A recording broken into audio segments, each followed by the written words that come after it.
Ce sera la deuxième édition de cette journée consacrée à la dématérialisation éco-responsable et c'est un sujet incontournable aujourd'hui qui concerne toutes les organisations, quelle que soit leur taille et quel que soit le secteur d'activité. Mais Pierre, pourquoi cette seconde édition de cette journée dématérialisation éco-responsable? Quels sont les enjeux autour de ça? Je parlerai peut-être davantage de défis, en fait. On a véritablement deux défis. Le premier défi, c'est évidemment que la dématérialisation est éco-responsable en tant que telle. On s'est aperçu qu'il y avait un rapport de 1 à 10 entre la conservation d'archives papier par rapport à des archives électroniques. De 1 à 10, c'est tout à fait énorme. Et quand on parle de facture, parce que là tout le monde aujourd'hui parle de facture avec l'obligation de la facture électronique, on est sur un rapport de 1 à 1500. Donc c'est vraiment assez incroyable.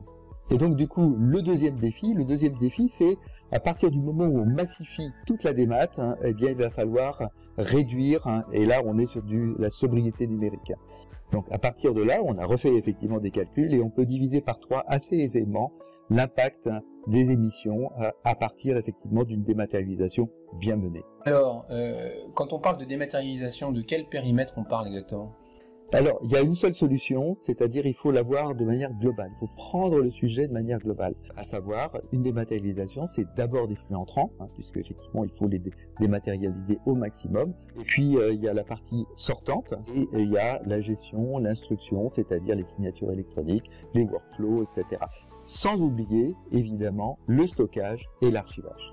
Alors, quelques mots maintenant sur le programme. Il faut savoir déjà que ce sont les 21 indicateurs du référentiel développé par CERDA et la coopérative carbone qui serviront de fil rouge tout au long de cette journée. On abordera évidemment toute la chaîne de dématérialisation et on couvrira tout le périmètre. C'est-à-dire on partira des flux entrants, on se demandera quelle solution pour gérer correctement et de manière vertueuse ces flux entrants, jusqu'à l'archivage électronique, évidemment, encore une fois en s'interrogeant sur les solutions les plus intéressantes et les plus éco-responsables pour gérer toutes ces archives.